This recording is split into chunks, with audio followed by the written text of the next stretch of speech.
अब आ रही? तो एग्जाम दे रहे हो नहीं दे रहे हो, इम्पोर्टेंट कुछ बताएं कि नहीं? प्लेन चलने दें अपना क्लास। कल के एग्जाम के हिसाब से ना बताएं, बच्चे तो इंतजार करते हैं, फिर कुछ थोड़ा सा तो देना पड़ेगा, नहीं तो फिर आपको कैसे पता चलेगा कि हम क्या बताते हैं और आता क्या है? हाँ, ये तो और रिस्की है ना, हमारे हिसाब से बड़ा रिस्की होता है। हम तो रिस्क लेने को तैयार है, आप क्यों नहीं? टेस्ट के तौर पे ही दे दो एग्जाम, है ना। कल का पेपर जो आएगा उसको टेस्ट के एज ए टेस्ट ले लो उसको, और उसको दो जरूर उसको। तो मैंने आपको कुछ बहुत ही इम्पोर्टेंट साइट्स बताई थी, इम्पोर्टेंट जगह, important persons, important events, historical events, turning points, उन सब के बारे में बात की थी। तो वैसी कुछ इम्पोर्टेंट चीज़ें हम लोग करने की कोशिश करते हैं, ठीक है।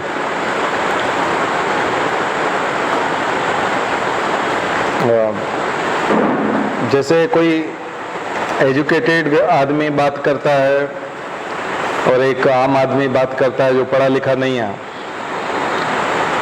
दोनों की बातचीत में बड़ा अंतर होता है।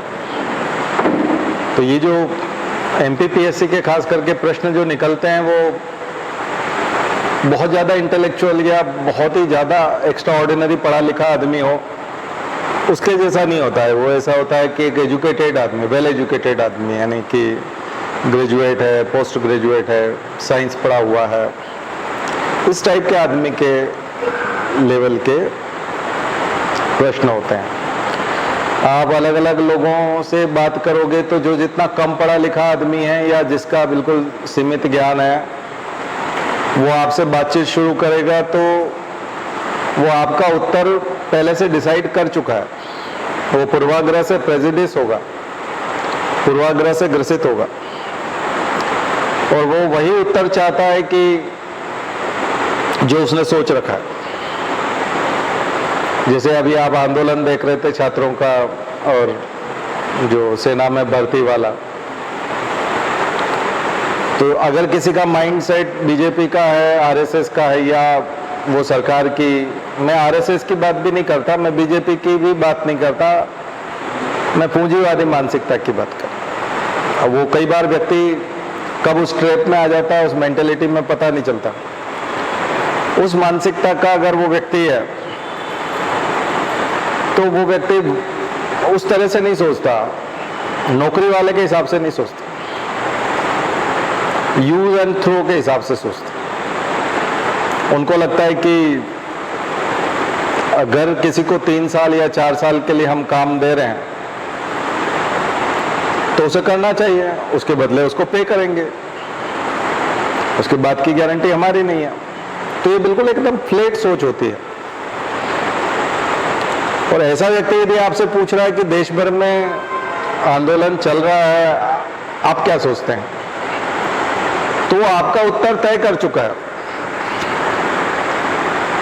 कि ये सब गलत हो रहा है, ऐसा आंदोलन नहीं होना चाहिए, वो उसने तय कर लिया। और अगर आप वैसा नहीं बोलेंगे तो वो आपके ऊपर हावी हो जाएगा। फिर आप कहेंगे कि नहीं, आप हिंसा के समर्थक है। नहीं, बात हिंसा के समर्थक होने नहीं होने की नहीं है। अलग अलग लेवल के लोगों का अलग अलग आंदोलन होता है।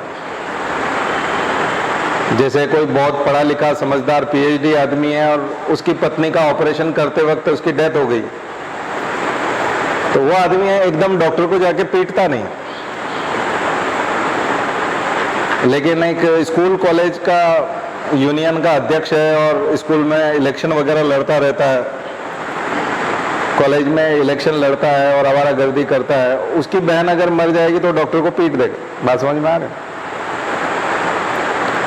तो अलग अलग नॉलेज के अलग अलग तरह के लोग अलग अलग तरीके से रिएक्ट करते हैं। किसान लोग समर्थ थे क्योंकि किसान खुद कमाते हैं, खुद के पास ट्रैक्टर होता है, खेत होते हैं, और किसान अगर दिल्ली के बॉर्डर पर 1 साल के लिए बैठ भी जाए तो उनके खेत में काम करने वाले दूसरे लोग, मजदूर लोग काम कर लेते हैं। तो शांतिपूर्ण आंदोलन 1 साल तक चला सकते हैं, क्योंकि उनके पास खाने को है, ट्रैक्टर है। ट्रैक्टर को एक घर बना दिया था उनने, ट्रॉली के ऊपर पूरा ऐसा बना के उसको घर जैसा बना दिया, उसी में चूल्हा रख लिया, उसी में खाने पीने का सामान घर से लोड करके लिया, पूरा मूड बना के आया था कि लंबे समय तक हमको रहना है, और वो सफलतापूर्वक अपने कानून को रद्द करवा के चले गए। ऐसा आंदोलन करने की हैसियत इन लोगों की नहीं है। एक तो ये युवा है, उनमें बुजुर्ग बहुत ज्यादा थे, दूसरा वो खेतों के मालिक थे और समर्थ थे, और वो कोई टाइम लिमिट से उनको फर्क नहीं पड़ता। वो पूरा मूड बना के आए थे कि हम रद्द करा के ही जाएंगे कानून। तो आंदोलन में फर्क होता है, समस्या में भी फर्क होता है। अब जो आंदोलन करने वाले लोग हैं, उनके एज ग्रुप, उनके इनकम ग्रुप, उन सब चीजों से भी फर्क पड़ता है। खास करके जिन लोगों ने उम्मीद लगाई कि 15-20 साल की नौकरी करने के बाद पेंशन मिलती है, तो हम ये नौकरी पसंद करते हैं और इस नौकरी में जाना चाहते हैं, नौकरी में जाने का भाव है। उस भाव से उन्होंने कई साल तक तैयारी करने के बारे में सोचा। पिछले 3-4 साल से उन्होंने रिटर्न एग्जाम के बारे में भी सोचा होगा, फिजिकल के बारे में भी सोचा होगा, ये सब चीजें चलती रहती है। सेना की भर्ती की जब रैलियां होती है तो आपने देखा कि भीड़ तो बड़ी अराजक होती है और केओस हो ही जाता है कई जगह पर। तो ये बहुत सामान्य बातें हैं, देश भर में होता रहता है। अब ऐसी भीड़ से यदि सरकार सीधा पंगा लेगी तो सरकार में जो बिल्कुल अपर लेवल पे है, उन लोगों को आइडिया ही नहीं है, अभी उनका माइंडसेट का भी आइडिया नहीं, क्योंकि वो गुजरात से आते हैं। गुजरात बिल्कुल अलग जगह है, वहाँ से सेना में भर्ती बहुत कम होता है, वहाँ सेना के कैंप भी नहीं लगते, ना सेना की तैयारी होती है। अभावग्रस्त इलाकों से लोग सेना में जाते हैं, पैसे वालों के बच्चे नहीं जाते, व्यापारियों के बच्चे नहीं जाते। अभावग्रस्त लोगों के, किसानों के, गरीबों के, मजदूरों के बच्चे ज्यादा जाते हैं, उनको अपॉर्चुनिटी लगती है, वो अवसर के तौर पे लगता है। तो मैंने ये घटना इसलिए बताई कि अलग अलग मेंटल लेवल के लोगों के जवाब अलग अलग होते हैं, सोचने का तरीका अलग अलग होता है। आप अगर उनसे बहस करना चाहेंगे तो उनके जवाब, आपके जवाब भी उन्होंने तैयार कर रखे हैं और वही जवाब वो आपसे सुनना चाहता है। अगर आप ऐसा जवाब नहीं देंगे तो आपको रिजेक्ट कर देंगे, बातचीत करने के लायक भी नहीं समझेंगे, क्योंकि वो उनका मेंटल लेवल ही वैसा है, सोचने का तरीका ही वही है।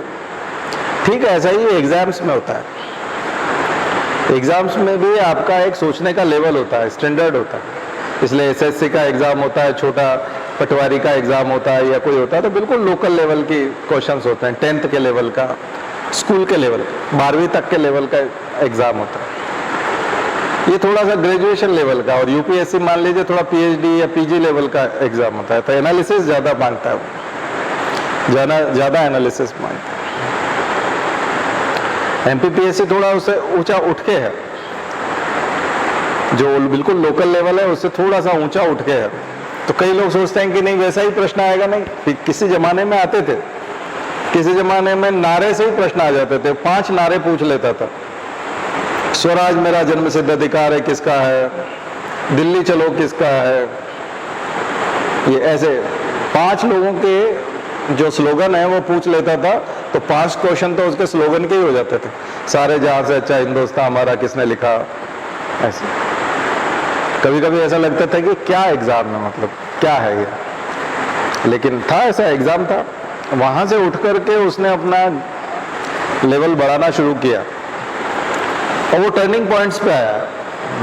बहुत ऐसी चीजें जिन्होंने बिल्कुल बदल के रख दी। पर ये बदलाव कौन समझ पाता है? पढ़ा लिखा व्यक्ति समझ पाता है, नहीं तो कई तो इस बात पे होंगे कि अरे मुगल को पढ़ना ही नहीं है, लेकिन मुगल से तो सवाल आते हैं, आप नहीं पढ़ोगे तो एग्जाम में नुकसान हो जाएगा। या तो एमपीपीएससी वाला नीचे सिलेबस में लिख दे कि मुगल हिस्ट्री से एक भी सवाल नहीं पूछा जाएगा, तब आप बंद कर दो, मुगल हिस्ट्री मत पढ़ो। तो आप दरअसल हम लोग जो जिस सोसाइटी में रहते हैं उसमें 90% लोग बहुत पैदल टाइप की सोच है उनकी, बहुत ही लोकल और बहुत पैदल टाइप की सोच है। तो वो पढ़े लिखे लोगों वाली सोच ही नहीं है उनकी।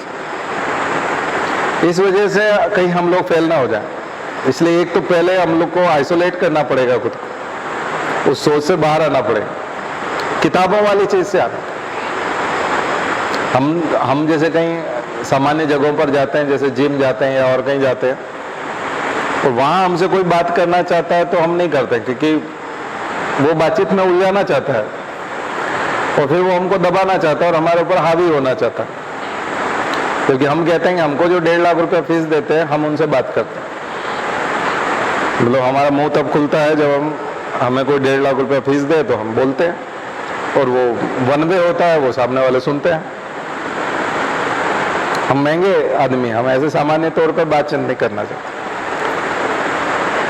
लेकिन आप लोग तो सामान्य जीवन में रहते हो, लोगों से मिलते भी हो, लोगों से बात भी करते हो, लोगों की बात सुनना भी पड़ती है। ऐसे में क्वेश्चंस जो है वो निकालना बड़ा टेढ़ी खीर हो जाती है, क्योंकि हम उस तरफ जाना नहीं चाहते, हमको लोग जाने नहीं देना चाहते या गलत समझेंगे, और वहां से प्रश्न आते हैं। तो एक तो वो चीज समझिए, सबसे ज्यादा क्वेश्चन जो आते हैं अकबर से आते हैं। पूरे हिस्ट्री में अकबर से सबसे ज्यादा क्वेश्चन पूछे जाते हैं। अकबर बहुत बड़ा टर्निंग पॉइंट है इस कंट्री के लिए, ठीक है। बहुत सरल प्रकार की परीक्षाएं होती है, तो दीन इलाही पूछ लेता है कि दीन इलाही जो धर्म था, नया धर्म था, वो किसने चलाता है। वो एक तरह का सेक्युलरिज्म का फर्स्ट फॉर्म है, कॉन्स्टिट्यूशन से भी पहले। अकबर बड़ा जिज्ञासु आदमी था, सबसे पूछता रहता था, इबादत खाना चलाया था। मैंने बहुत पहले क्लास में बताया था और वो प्रश्न आया भी, इबादत खाना। सभी धर्म गुरुओं को बुला करके उनसे पूछता रहता था। तो कई बार ये प्रश्न आ जाते हैं कि अकबर के दरबार में कौन कौन से धर्म के कौन कौन से लोग आते थे। थोड़ा कठिन बनाना होता है तो इस तरह का सवाल पूछा जाता है। और अकबर के समय में कौन कौन से धर्मों के ग्रंथों का अनुवाद हुआ था, आपने पढ़ा ही है, यूपीएससी ने पूछ लिया था अभी, किन किन ग्रंथों का अनुवाद हुआ था। तो अकबर फारसी भाषा में भी दूसरे धर्म के ग्रंथों को अनुवाद करवाना चाहता था। दूसरी बड़ी चीज हुई है भारत में अंग्रेजों का आना। दूसरे जो यूरोपियन पावर्स थी वो भी आई थी, लेकिन ब्रिटिशर्स जो आए वो बिल्कुल, उनका स्वरूप बिल्कुल अलग था। तो ब्रिटिशर्स भारत में आए तो उन्होंने कहां कहां बस्तियां बनाई और कहां कहां उन्होंने फोर्टिफिकेशन किया, किलाबंदी की। कौन कौन से युद्ध लड़े, आते ही कौन कौन से युद्ध लड़े, और भारत में वो स्थापित कैसे हुए। ये जो कहानी है बड़ी टर्निंग पॉइंट वाली है, एकदम भारत को बदलने वाली है। उसने भारत को फिर बदल दिया था। तो भारत में एकदम से बदलाव कहां कहां पे हुए, जबरदस्त बदलाव कहां कहां हुए, उसके प्रश्न बनते हैं। तो वो आप बिल्कुल एंशिएंट टाइम से जा सकते हैं। तो चूंकि हम लोग कल्चर पढ़ रहे थे तो भीमबेटका से जाके शुरू कर सकते हो, हमारी पैलियोलिथिक साइट्स पे जाकर के शुरू कर सकते हो। तो कुछ इंपॉर्टेंट पैलियोलिथिक साइट्स हैं, जैसे कि भीमबेटका, आदमगढ़, तो इनके बारे में थोड़ा पढ़ के जाइए। हो सकता है कल वाले पेपर में उसका सवाल आए।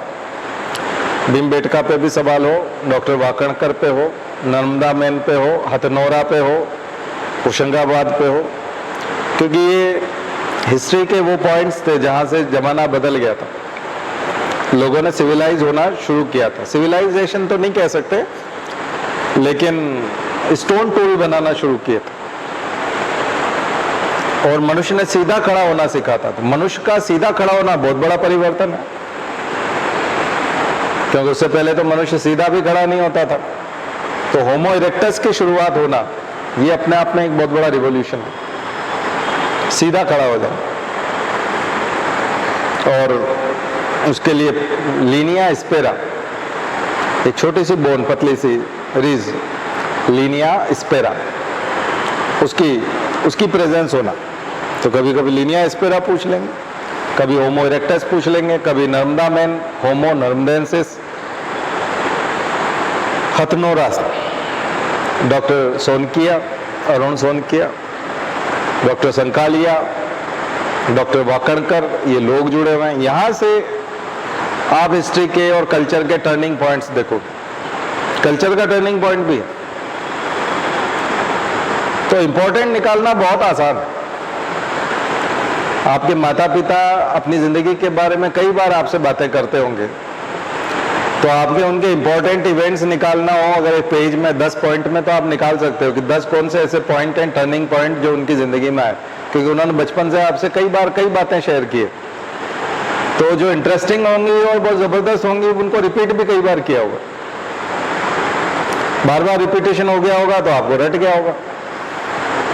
घर में यदि मान लीजिए किसी के हाथ पे पैर पे कहीं चोट है, कोई दिक्कत है, तो वो एक्सीडेंट सबको याद होगा कि ये क्यों लगी थी चोट, कैसे आई थी, है ना। घर में कोई ज़बरदस्त आर्थिक नुकसान हुआ हो, बहुत बड़ी चोरी हुई हो, या कोई धोखा हुआ हो, या फ्रॉड हुआ हो, या किसी ने कहीं इन्वेस्टमेंट करा लिया और धोखा दे दिया और पैसे वापस दिए नहीं, वो आपको याद होगा, बड़ा सा धोखा याद होगा। तो उससे इम्पैक्ट बहुत लंबे समय तक बना रहता है। ऐसी चीज़ें जो आप लोग करें वो कंट्री के लेवल पे देखिए, सोसाइटी के लेवल पे देखिए, इन्वायरमेंट के लेवल पे देखिए कि इन्वायरमेंट में ज़बरदस्त चेंजेस कब कब आए, सोसाइटी में ज़बरदस्त चेंजेस कब से आए, कल्चर में कब से आए, कंट्री में कब से आए, और हिस्टोरिकल इवेंट्स ऐसे कौन कौन से थे। बस स्टेट लेवल की सर्विसेज तो बहुत आसानी से निकल सकते हैं, क्योंकि स्टेट लेवल की जो एग्जाम होती है उसके जो पेपर होते हैं वो एक दूसरे से कॉपी करते रहते हैं। हरियाणा का पेपर थोड़ा सा यूपी वाला कॉपी कर लेगा, यूपी वाले का पेपर बिहार वाला कॉपी कर लेता है, झारखंड वाला उधर कर लेता है बिहार वाले से, फिर इधर एमपी वाला इन सबसे कर लेता है तो वो वही रेंज चलता रहता है। स्टेट लेवल की सर्विसेज के रेंज वही है, एक दूसरे के पेपर कॉपी करते रहते हैं, क्वेश्चंस कॉपी करते रहते हैं, तो लिमिटेड क्वेश्चंस। और बहुत पॉपुलर क्वेश्चन जो आपको टेक्स्ट बुक में, जैसे बायो की कोई किताब लेंगे आप, 11th की बुक लेंगे, 10th की लेंगे कोई साइंस की, उसके बैक में जैसे चैप्टर खत्म होता है उसके लास्ट में कुछ ऑब्जेक्टिव्स रहते हैं, उन्हीं में से बायो के ऑब्जेक्टिव्स बना लेते हैं वो लोग, तो एनसीईआरटी की बुक से। तो कई लोग जो एनसीईआरटी की बुक्स के ऑब्जेक्टिव करते हैं उनको आदत होती है वही लूसेंट वाला वहाँ से कॉपी कर लेता है, वही कोई और पब्लिकेशन होता है वो भी वहाँ से उठा लेता है। तो कई लोग बोलते हैं उसमें से आया, जबकि उसने मूल किताब से उठाया वहाँ से, तो वो किसी गाइड से नहीं लेता, वो किताब से लेता है। यूपीएससी के जो सोर्स हैं क्वेश्चन के वो पूरे डिफरेंट होते हैं, एकदम नया प्रश्न होता है।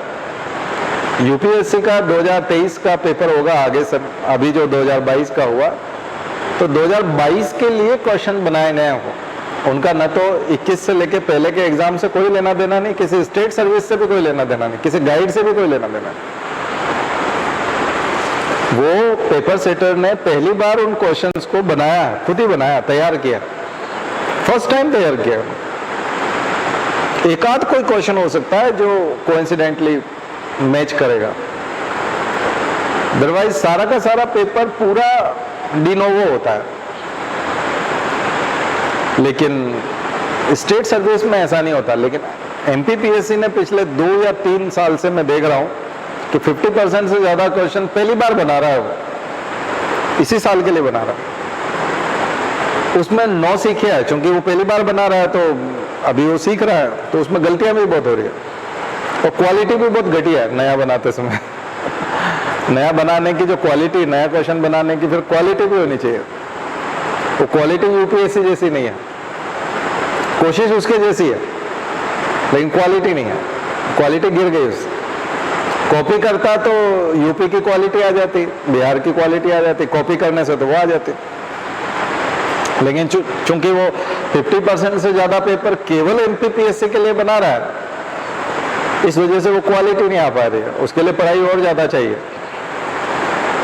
और जिन लोगों को पेपर बनाने के लिए दिया जाता है वो पढ़ते नहीं है, उनकी पढ़ाई छूट चुकी है और जैसे तैसे पेपर बना रहे हैं। तो कोशिश कर रहे हो दिल्ली वालों की तरह, तमिलनाडु, दिल्ली वालों के पास तो ऑल इंडिया के सोर्स है, तो उनके पास तो पटना यूनिवर्सिटी में बढ़िया प्रोफेसर होता है तो उसको भी यूज कर लेते हैं, इलाहाबाद वाले को भी यूज कर लेते हैं, तमिलनाडु में चेन्नई का अन्नामलाई वाले को भी कर लेते हैं, केरला वाले को भी कर लेते हैं, तो जेएनयू को भी कर लेंगे, डीयू को भी कर लेंगे।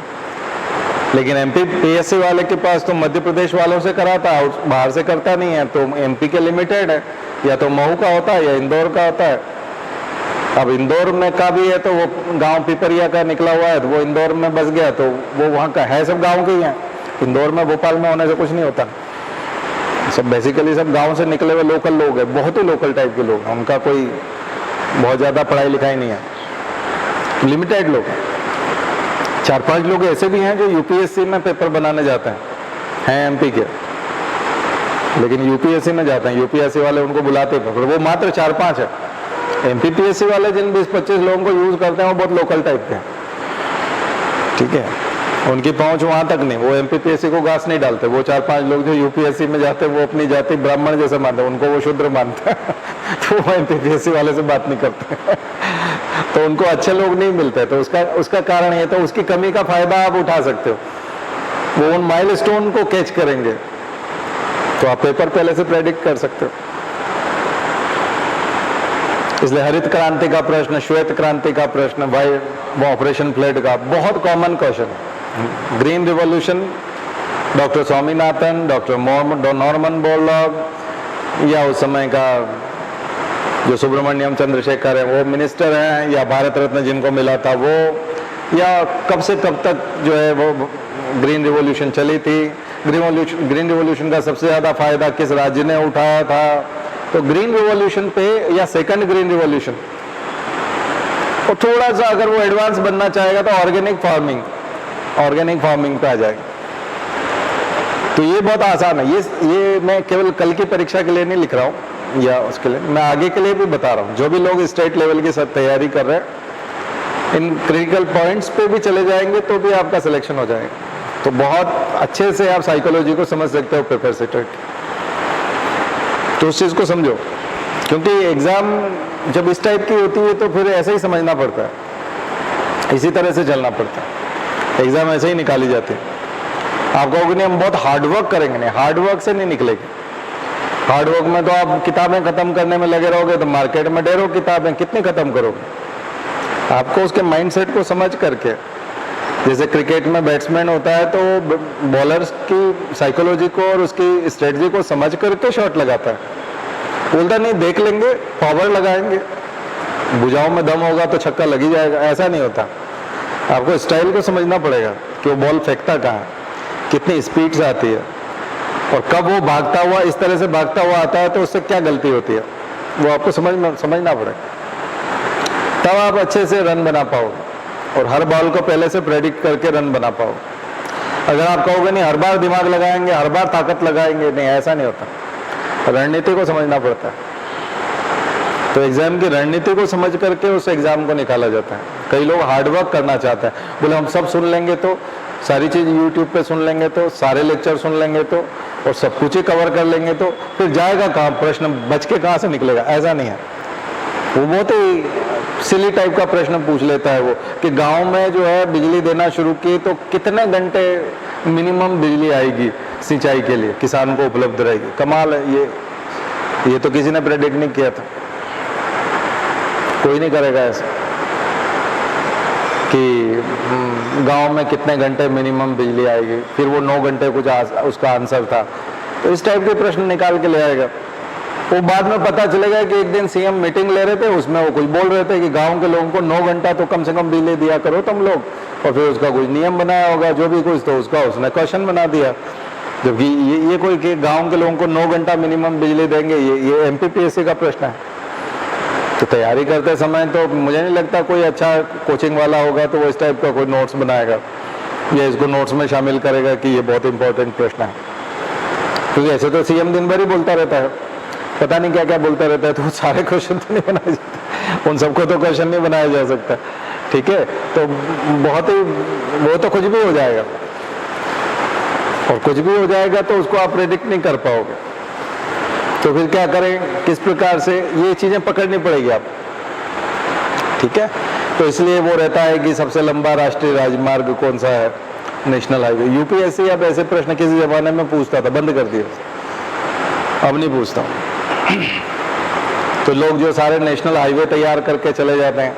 अब रानी कमलापति वाला जो है वो उधर बहुत मुश्किल है कि यूपीएससी उसको पूछेगा, लेकिन हबीबगंज का नाम बदल करके रानी कमलापति हो गया। तो रानी कमलापति कौन थी और कहाँ उसका किला था, कौन से राज्य में पड़ता है, क्या है, मतलब कौन से जिले में पड़ता है, ये सब प्रश्न आने की संभावना बढ़ जाती है, ठीक है। और वो किसकी पत्नी थी, क्या पंगा था, वो क्या पूरा हिस्ट्री उसकी।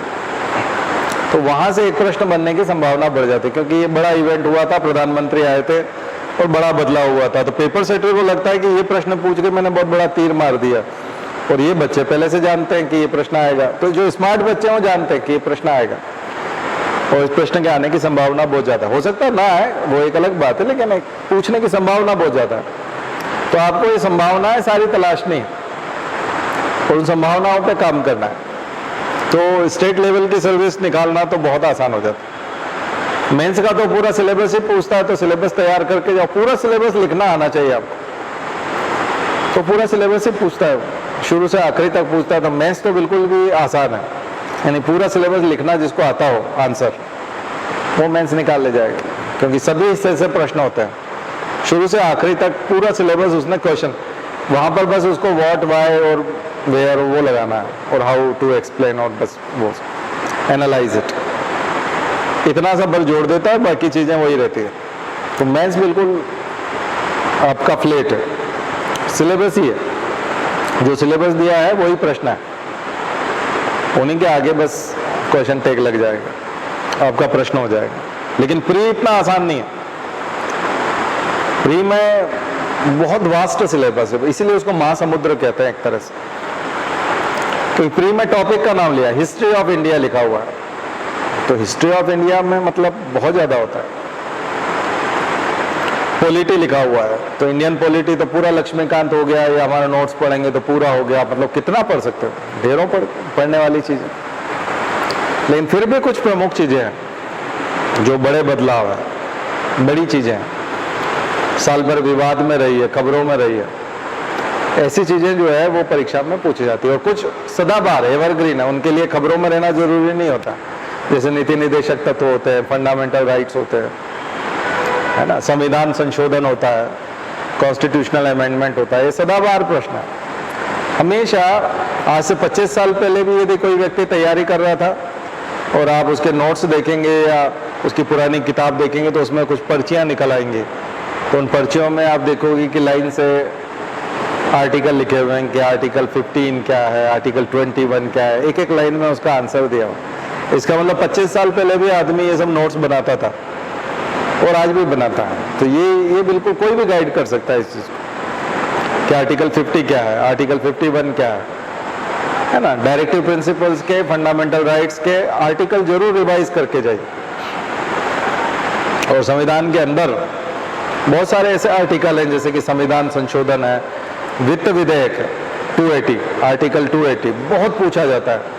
किसी भी एग्जामिनर का सबसे फेवरेट क्वेश्चन है कि फाइनेंस कमीशन बताइए, which article refers to finance commission, article 280 बहुत कॉमन है। योजना आयोग बहुत पहले पूछा जाता था, अब चूंकि वो अब नीति आयोग बन गया, हम लोग नीति आयोग बोलते हैं उसको, इसलिए अब उतना नहीं पूछा जाता।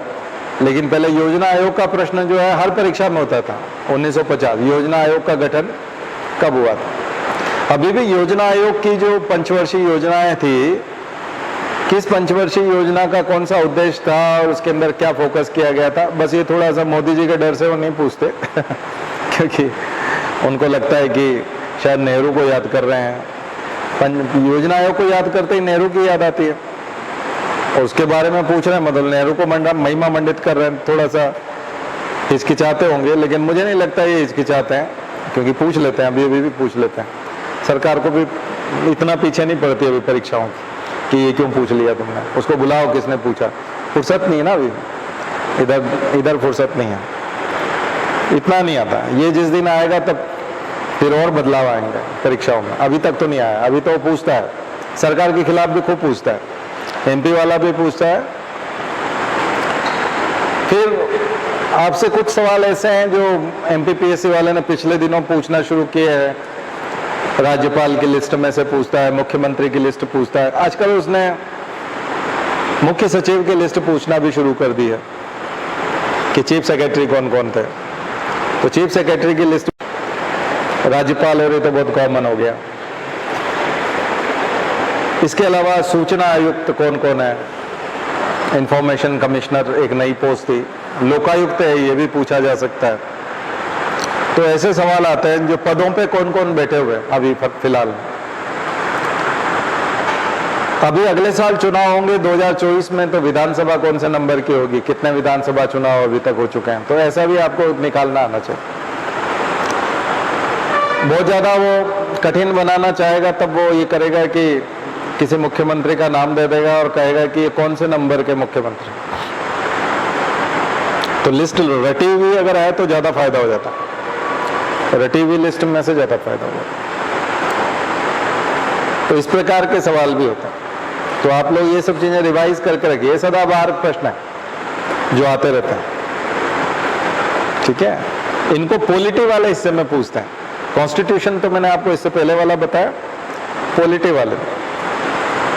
तो प्रश्न जो है, जैसे संविधान संशोधन का विधेयक मैंने अभी आपको बताया था कि वो संविधान संशोधन का जो आर्टिकल है 368, तो वो बहुत पॉपुलर है वो प्रश्न। तो कुछ तो इतने पॉपुलर प्रश्न है कि उनसे रहा नहीं जाता। अनुसूचियों में, अनुसूचियों की जो पूरी लिस्ट है शेड्यूल की, वो तैयार कर लीजिए। संविधान के स्रोत की लिस्ट तैयार कर लीजिए, तो आपके बहुत सारे प्रश्न जो है वैसे ही रिवाइज हो जाएंगे, ठीक है। तो कॉन्स्टिट्यूशन में लिमिटेड है, ठीक है। वो डीप में पूछ करके परेशान करने वाली नियत परीक्षाओं में अभी आई नहीं है। पिछली बार थोड़ी सी कोशिश हुई है, लेकिन वो उसमें भी वो एक्सपोज हो गया। बच्चे निकाल लेते हैं आसानी से, आसानी से तो नहीं कह सकता क्योंकि कट ऑफ नीचे चला गया था। जब 70 ऊपर जाने लगा था तो उससे नीचे आ गया था, इसलिए आसान तो नहीं कहेंगे। 70 से ऊपर जाता है तभी आसान पेपर होता है। अगर 70 से नीचे रह जाता है तो फिर वो पेपर कठिनाई के श्रेणी में आता है, कठिन हो जाता है। जब सरल होता है तो 75 जाता है, 75। हमारे समय में तो इतना सरल होता था कि 100% ही होता था। हमारे तो 100% ही, 75 क्वेश्चन होते थे तो 75 ही ठीक होते थे। कभी कभी 74, 73, एक दो कभी कोई गलत निकल गया, बाकी गलती नहीं होती थी। तो फिर हम सोचते थे हमने ही बहुत बड़ा तीर मारा, तो जब मिलाते थे तब 15-20 लोग और निकल आते थे, बोले हम इनका भी वैसा ही है। तो हमने कहा फिर तो कोई फायदा नहीं हुआ। उस समय ऑप्शनल पेपर होता था तो उस पर फिर वो डिपेंड करने लगता था।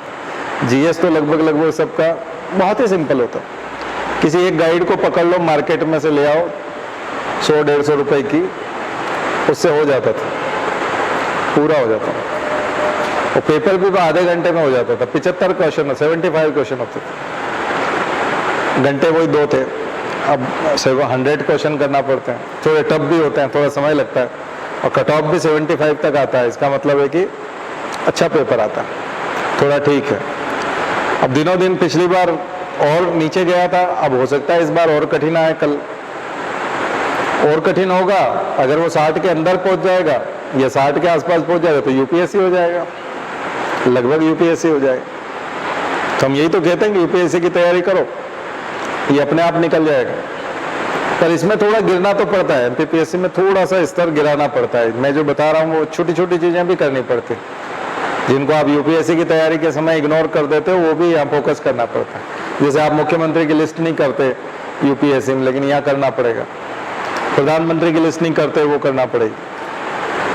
ठीक वैसे ही नेशनल पार्क के बारे में कई बार सिली क्वेश्चन आ जाता है कि सबसे पहला नेशनल पार्क कौन सा था। जनरली यूपीएससी अवॉइड करता है इस चीज को, लेकिन यहाँ वो बहुत अच्छी तरीके, उसको लगता है उसने बहुत बुद्धिमान वाला प्रश्न पूछा। आपके गांव का कोई अनपढ़ या आपके यहाँ परिवार में कोई जो सबसे कम पढ़ा लिखा है, तो वो आपसे जब सवाल करेगा तो बहुत ही सिली टाइप का सवाल करता है, लेकिन उसको लगता है कि मैं ये पूछ रहा हूँ, मतलब इसको नहीं आ सकता। हमेशा उसका कॉन्फिडेंस ऐसा रहेगा कि वो आपको फंसाने के चक्कर में वो सवाल करेगा। आप तो आसानी से सवाल का जवाब देकर निकल जाओगे, या कई बार इतना सिली होगा कि आप जवाब देना भी उचित नहीं समझते। आप कहोगे क्या फालतू बात है, बकवास, हटाओ उसको, हम नहीं देते, ये मजाक है। लेकिन उसको तो ऐसा लगता है उसने बहुत बड़ा, तो एमपीपीएससी में ऐसे ही होता है। उसको लगता है वो बहुत धुआंधार सवाल पूछ रहा है, लेकिन ऐसा नहीं होता, बहुत ही सिली टाइप का होता है। ठीक है, तो वो अब जैसा भी है, उससे सैलरी मिलती है, आपको गाड़ी मिलती है, आपकी नौकरी लग जाती है, आप शासन का हिस्सा हो जाते हो, तो आपको देना तो पड़ेगा सवाल का जवाब। अब वो जैसा भी है, जैसा भी अपना राज्य, जैसे भी लोग हैं, जैसे भी पूछने वाले हैं, जैसे भी कॉपी चेक करने वाले हैं, होता है। अभी मैंने एक सेंटर देखा था जो मेंस हो रहा था, तो एक सेंटर पे उसने पेपर नहीं दिया। पेपर जो है उसने कहा तुम्हारे इसमें क्वेश्चन लिखे तो है, आंसर कॉपी में क्वेश्चन दिए हुए हैं, तो पेपर की क्या जरूरत, या तो पेपर वहाँ आया नहीं है या मिला नहीं है, डिस्ट्रीब्यूट नहीं हुआ। तो जो कैंडिडेट घर आया पेपर देके, तो मैंने उसे पूछा, मैंने कहा वो पेपर कहाँ है, मुझे पेपर देखना है तुम्हारा, कैसा पेपर आया। बोले पेपर तो दिया नहीं। मैंने कहा ऐसा तो होता नहीं है। अब दूसरे सेंटर पे दिया था, मतलब आप एग्जाम का आप अंदाजा लगा सकते हो, पेपर तक नहीं दिया। बोले नहीं पेपर दिया तो था लेकिन इस सेंटर पे नहीं दिया, दूसरे। मैंने कहा वो कल देगा देखना, तो दूसरे दिन दिया उसको, दूसरे दिन से उसने देना शुरू कर दिया। तो उसको किसी ने समझाया होगा कि नहीं पेपर देना पड़ेगा, या तो वहां पहुंचा नहीं था, पर पहुंचा नहीं तो फिर आंसर शीट कैसे पहुंच गई। कुछ भी है, कुछ भी है एग्जाम, कुछ भी हो रहा है, मतलब उसको छोड़ो, ये सब होगा। अब ऐसे में क्या उन लोगों को कुछ कंपनसेट करेंगे या कुछ देंगे, मार्क्स अलग से मिलेगा, कुछ कोई मुआवजा मिलेगा उनको, कुछ नहीं होगा, बराबर। हम जब मेंस देते थे तो एक बार यही बारिश का मौसम था और ऐसे ही था, तो बिजली चली गई और शाम को 3 से 6 वाला एग्जाम था, तो अंधेरा हो गया हॉल में। उस समय मोबाइल भी नहीं थे, मोमबत्ती की सुविधा भी नहीं थी वहाँ, तो उन्होंने कहा बाहर भी गए तो अंधेरा था, गेट पे भी दिन में से 4 बजे बहुत एकदम ऐसे लगने लगा 7:30 बज गया, 8 बज गया, इतना अंधेरा हो गया, और आंधी चल रही है, खिड़कियां सारी आवाज कर रही हैं, और उसमें मेंस देना है। तो 1 घंटे तक अफरा तफरी वाला था, कॉपी लेके कोई उधर भाग रहा उजाले में। टीचर ने कहा, बोले इन्विजिलेटर ने, बोले आपकी मर्जी हो वहां जाके बैठ के लिख लो तुम, अगर उजाला कहीं आ रहा हो तो। बिजली चली गई। अब जिसका ग्वालियर सेंटर था, जिसका सागर वो रहा होगा, रीवा रहा होगा, उन लोगों ने तो अच्छे से लिखा होगा। हमारा सेंटर इंदौर था, तो इंदौर वाले नहीं लिख पाए होंगे, भोपाल वाले लिख पाए होंगे उस समय में। तो 1 घंटे तक, लेकिन मेरिट तो बनी ना, मेरिट तो उसी से बनी, कॉपी भी चेक हुई होगी, तो उस दिन वाली कॉपी में क्या लिखा होगा तो उसमें कहीं किसी ने एक टिप थोड़ी लगाई होगी कि यहाँ सेंटर पे बिजली नहीं थी, अफरा तफरी मची हुई थी, 1 घंटे तक बच्चे लिख नहीं पाए, ऐसा कुछ लिखा भी नहीं है ना, उसका कोई मुआवजा भी नहीं है।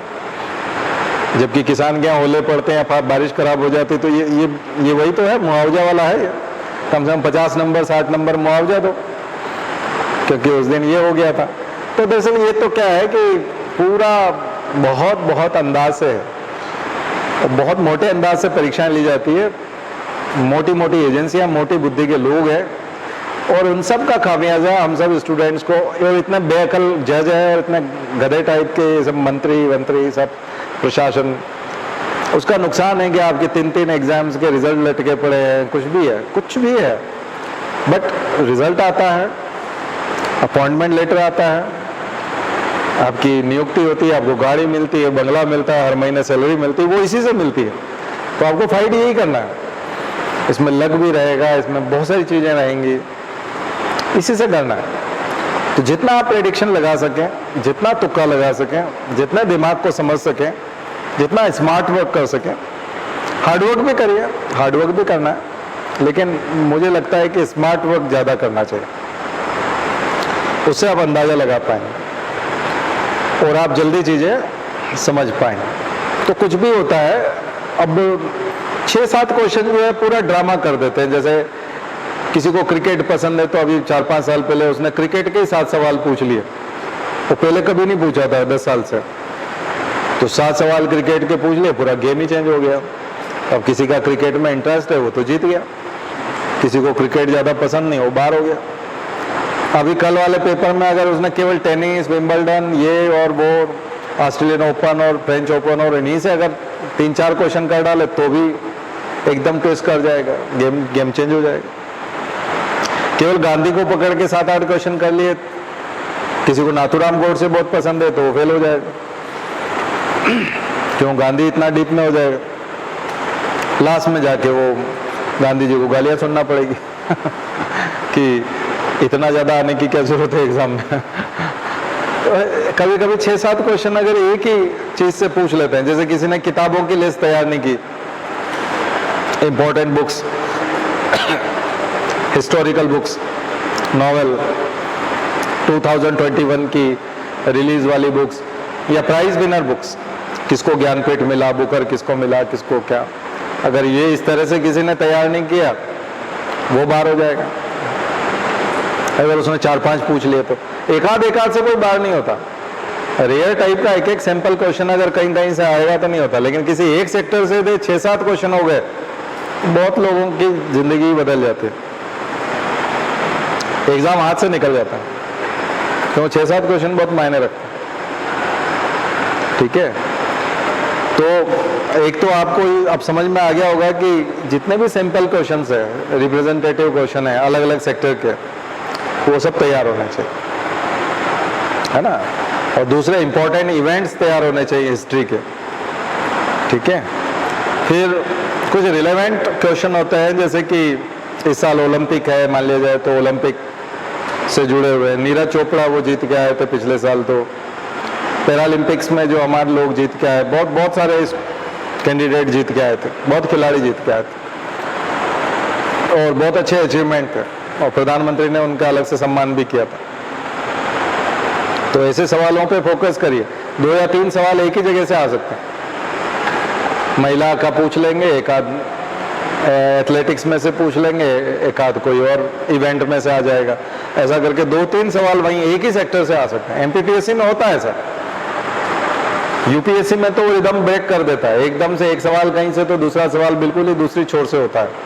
लेकिन एमपीपीएससी में आपने देखा कि वो प्रश्न पूछ रहा था महादेव पहाड़ियां, फिर सह्याद्री पहाड़ियां, फिर नीचे, तो 3 प्रश्न तो उसने पचमढ़ी में ही निकाल दिए पचमढ़ी में घुस गया तो 3 प्रश्न उसने पहाड़ी के पूछ लिए। उसको लगा ये पहाड़ी भी पूछ लूं, एक ये छूट गई, ये भी पूछ लेता हूँ, ये भी पूछ लेता हूँ। तो ये आगे भी तो पेपर बनाना है, 2023 में भी तो परीक्षा होगी, उसमें पूछ लेना। इसी साल पूछना जरूरी है सारी पहाड़ियाँ, लेकिन होता है वो पीछे पड़ जाता है। तो एमपीपीएससी में अभी भी ये कमी रहेगी, लेकिन पिछले 2 एग्जाम में ये कमी उन्होंने काफी हद तक ठीक की है, और ऐसी गलतियां, रिपीटेशन एरर वो कर नहीं रहे। मुझे लगता है कल वाले पेपर में और कम करेंगे और वो और यूपीएससी के नजदीक जाएंगे। 2026 आते आते या 27 आते आते मुझे नहीं लगता एमपीपीएससी यूपीएससी में कोई डिफरेंस बचेगा, कोई डिफरेंस नहीं रहेगा। आप अंतर ही नहीं कर पाओगे क्योंकि हम जहां उधर ही रहें, क्योंकि विकास जो होता है वो बड़ी एजेंसी की तरफ होता है। गाइडलाइन जो ली जाती है वो यूपीएससी से ली जाती है। कॉपी करने की कोशिश होगी तो यूपीएससी को कॉपी करने की। और बार बार मध्य प्रदेश में आता है कि मध्य प्रदेश के बच्चे जो तैयारी करते हैं एमपीपीएससी की, वो यूपीएससी नहीं निकाल पाते, क्योंकि एमपीपीएससी बहुत सरल होती है और यूपीएससी बहुत कठिन होती है। तो क्यों ना एमपीपीएससी को ऐसा बना दिया जाए कि यूपीएससी में बहुत सारे बच्चे निकलने लग जाएं।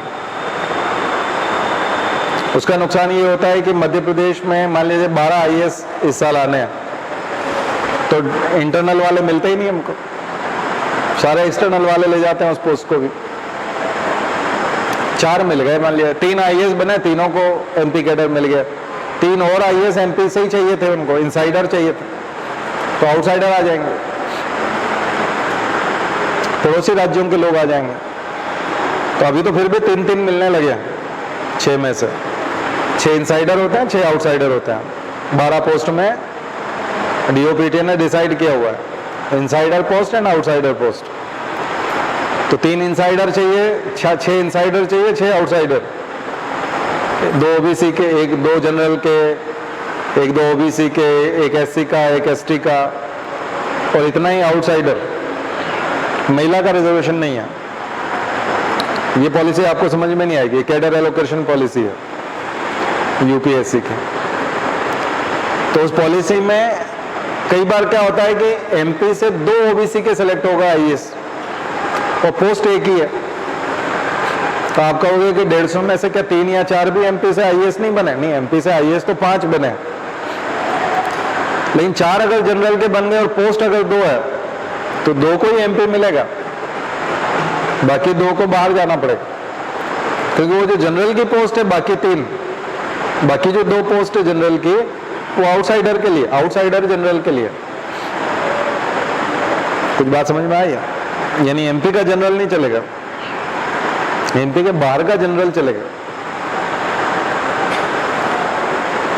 तो फिर एमपी के केवल 3 लोगों को जॉब मिल पाता है, जबकि 6 की जरूरत थी, या कई बार 2 को मिलता है, 6 की जरूरत थी। तो वो सोचते हैं कि अगर मान लिया जाए ओबीसी के भी 2-3 होते हैं, जनरल के भी 3-4 होते हैं, एससी के भी 2-4 होते हैं, एसटी के भी 4-5 होते हैं, और टोटल 150 में अगर 15 लोग आईएएस होते मध्य प्रदेश से, कि केवल 6 थे, तो उसमें से 3 या 2 घुस पाए। अगर 15 होते तो पूरे 6 सीट जो है मध्य प्रदेश वालों से भर पाती। तो हमारे खुद के ब्यूरोक्रेट हमारे पास होते और पूरी लाइफ टाइम होते। हालांकि उसमें भी उन्होंने जोन बनाया, सरकार का तो कुछ समझ में नहीं आता, ये सरकार क्या बनाती है और क्या इम्प्लीमेंट करती है। 3-4 साल तक आप इंतजार करते हो। सीडीएस बनाया था वो, और उसके बाद आप अपॉइंट ही नहीं कर रहे। लोकपाल बना दिया, उसका क्या हुआ आज तक लोकपाल का नाम सुनने को नहीं मिला। आपने लोकपाल ने उसको अंदर कर दिया, उसने कर दिया, या उसका दफ्तर वहाँ है। कभी कोई कार्रवाई सुनी लोकपाल की? नहीं सुनी। तो इसका तो कुछ और छोर ही नहीं है। तो इन्होंने पॉलिसी भी बदल दी, कैडर पॉलिसी, लेकिन उसके बाद उसको लागू भी नहीं किया। पता नहीं क्या करते हैं, कुछ समझ में नहीं आता। क्या तो बनाते हैं, क्या लागू करते हैं, और कब करेंगे उसका भी कुछ पता नहीं। बहुत बुरी हालत है। आईक्यू का लेवल बहुत कम है, मूर्खता एकदम चरम पे है, आता जाता कुछ है नहीं, और सलाह मानते नहीं है और बड़ा किसी को कुछ नहीं मानते, सब पागल है इनके सब तो एक्सपर्ट कोई है ही नहीं तो बहुत मजेदार है। मतलब मानना ही नहीं है तो बात ही खत्म होगी, किसी को ही नहीं मानना तो बिल्कुल ही काम ही खत्म है। किसी को कोई कितना भी एक्सपर्ट है, उसको आप एक्सपर्ट मानोगे तब एक्सपर्ट है ना, वो नहीं मानोगे तो फिर एक्सपर्ट ही नहीं है तो वो तो उसका तो अलग ही कहना है, उसको छोड़ो। तो ये जो दिक्कत होती है, तो यहाँ के जो पॉलिटिशियन है और खास करके यहाँ के पॉलिसी मेकर हैं, वो बहुत परेशान होते हैं कि मध्य प्रदेश के लोग कहाँ गए, हमारे लोग कहाँ हैं। हमको सतना का आदमी चाहिए, हमको ग्वालियर का चाहिए, हमको रतलाम का चाहिए। हम चाहते हैं देवास का आदमी हो, देवास का बच्चा हो, जो यहाँ की मिट्टी को जानता हो, यहाँ की भाषा को जानता हो। वो लोग पॉलिसी मेकिंग में जाएं, वो लोग वल्लभ भवन में जाएं, वो लोग बैठें, वो बात करें, हम उनसे बात करें, उनके अनुभवों का लाभ लें। वो मिलते ही नहीं है। वो मिलता है तमिलनाडु का, वो मिलता है पंजाब का, वो आता है हरियाणा का, वो आता है हिमाचल का, नॉर्थ ईस्ट से आ जाते हैं बहुत सारे, आईएएस में भी आईपीएस में। वो यहाँ की चीज़ों को जानते ही नहीं है, यहाँ की पॉलिसी को नहीं जानते, यहाँ की मिट्टी को नहीं जानते, यहाँ की भाषा कुछ भी नहीं जानते। उनके लिए काला अक्षर बेस बराबर जैसा ही होता है, वही वो इंग्लिश में ही बात करते हैं। यहाँ के लोकल लोगों की भाषा को क्या समझेंगे, उनकी समस्याओं को कैसे समझेंगे।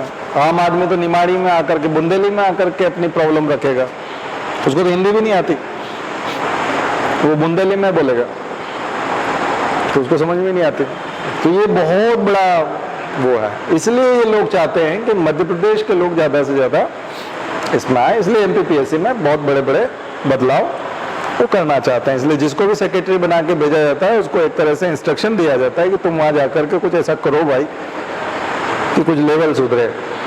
इसलिए हम आपसे कहते रहते हैं। कई लोग सोचते हैं कि ये यूपीएससी का ज़्यादा पढ़ाते हैं, तो ये सोचते हैं कि एमपीपीएससी का मतलब ये कम पढ़ाते हैं, इसलिए ऐसा बोलते हैं। ऐसा इसलिए नहीं बोलते, ये नेक्स्ट लेवल की पॉलिसी है, ऐसा होने जा रहा है, इसलिए आपको बताते हैं। कल के पेपर में आप देखना, फिर आपको ये सब चीज़ें मिलेगी तो आपको समझ में आएगी। ऐसा दूसरा होता है, जैसे एक हिस्ट्री हमने बताई, ये पॉलिटिकल हिस्ट्री है और कल्चरल हिस्ट्री है। आप जो पढ़ते हो, हिस्ट्री कई प्रकार की होती है, पूरा पेपर ही कई बार हिस्ट्री से आ जाता है।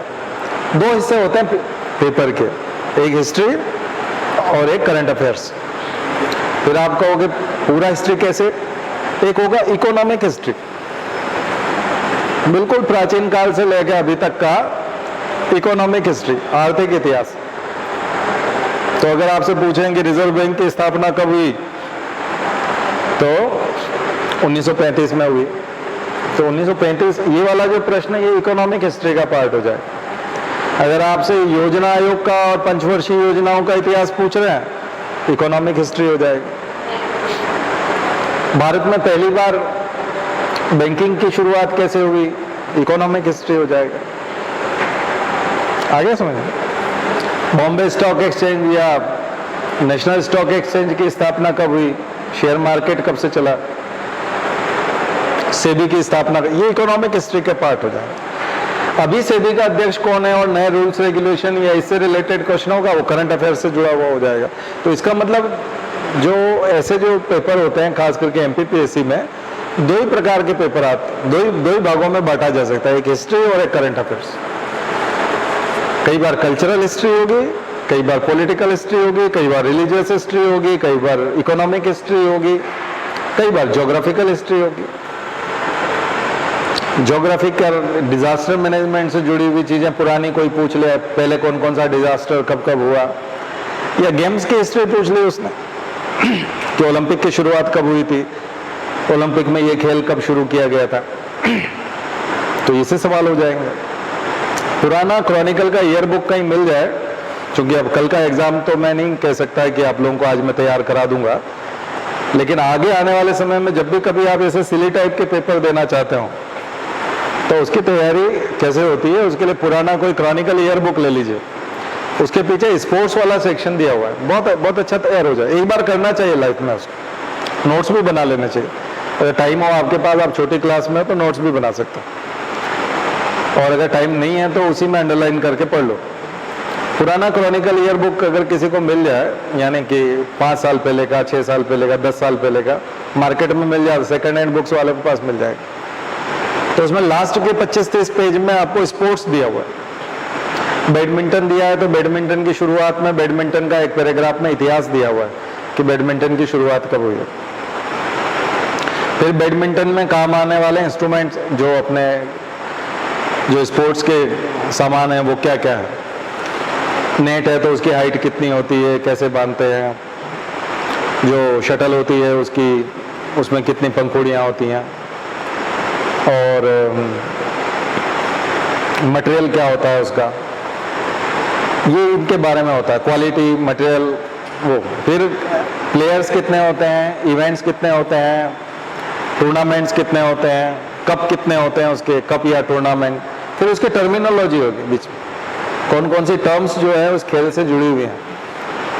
तो एमपीपीएससी वाला यहाँ से बहुत सारे प्रश्न उठाता है कि ये वाली टर्म कौन से खेल में आती है, तो वो आपको प्रश्न वहाँ ठीक हो जाएगा पुरानी क्रॉनिकल ईयर बुक में, या उसमें आपको मिल जाएगी। या फिर इन दिनों में किसी ने और ने नोट्स बनाया, हमने भी निकाला था एक बार एक नोट्स, पता नहीं बहुत पहले 2007 के आसपास निकाला था, तो उन सब चीज़ों को दिया था हमने, तो इधर उधर से काफ़ी मेहनत की थी, कंपाइलेशन था वो, एडिटिंग थी, पूरा तो हमारा होता नहीं है, हम लोग कहीं से कलेक्ट ही करते हैं, तो अच्छा कलेक्शन था पर अब मुझे भी देखना पड़ा, लेकिन आप लोग खोजिए उसको। तो टर्मिनोलॉजी से जुड़े हुए, कब से जुड़े हुए, स्टेडियम भी दिए रहते हैं, और इंपॉर्टेंट प्लेयर्स की लिस्ट भी होती है, इंटरनेशनल प्लेयर्स और इंडियन प्लेयर्स, उस गेम से जुड़े हुए इंडियन प्लेयर्स। ये वाला एक्सरसाइज आप करेंगे तो बहुत अच्छा। अब यूपीएससी ने भी एक एक दो दो क्वेश्चन वापस पूछना शुरू किया, 2003-4 में पूछता था, हम लोग जब एग्जाम देते थे तब पूछता था, तब बंद कर दिया उसने, अब उसने फिर से एक दो क्वेश्चन पूछना शुरू किया, तो कभी भी ये ट्रेंड वापस आ सकता है। तो ये जीवन में एक बार जरूर हर गेम का तैयार कर लो, काम आता है, याद रहता है, फ्लैश बैक में चले जाओगे तो आपको सब चीजें दिखाई पड़ेंगी, भूलते नहीं है, इतनी आसानी से नहीं भूलते। कप का नाम आ जाता है, टूर्नामेंट का नाम आ जाता है, प्लेयर का नाम आ जाता है, इधर उधर थोड़ा हो जाता तो कम से कम तुक्का लगाना, वहां पर आपको आसानी होती है, गेस आसानी से कर पाओगे आप। तो ये काम एक बार जरूर करो लाइफ में। स्पोर्ट्स पर्सन, स्पोर्ट्स की टर्मिनोलॉजी, इवेंट के नाम, स्टेडियम के नाम, और जो उसके मैदान की लंबाई चौड़ाई से लेकर के उसके जो काम आते हैं, इक्विपमेंट, इंस्ट्रूमेंट जितने भी, उन सब का वजन या उनके बारे में जो जानकारी होती है, एक बार पढ़ने लायक। और एक बार यदि आपने अपने हाथ से हैंड रिटन नोट्स बना लिए या अच्छे से अंडरलाइन कर लिया तो लाइफ भर काम आता है, बहुत अच्छा हो जाता है, वो नहीं भूल पाते हैं, बड़ा इंटरेस्टिंग भी है। और किसी स्पोर्ट्स की हिस्ट्री में जाओगे तो काफ़ी अच्छे से उसको कर पाओ। देखिए ये गाइडेंस होता है, कोचिंग है, अगर मैं आपको ये सब चीज़ें डिक्टेट कराऊँ, लिखाऊँ, तो उसमें घंटों लग जाएंगे, तो वो कोचिंग नहीं हो जाएगी, वो फिर टीचिंग हो जाएगी। कोचिंग का मतलब यही है कि ये चीज़ कहाँ से कर लो और क्या इंपॉर्टेंट है और कौन सा हिस्सा करने से, इसको कोचिंग करना कहता है, ठीक है।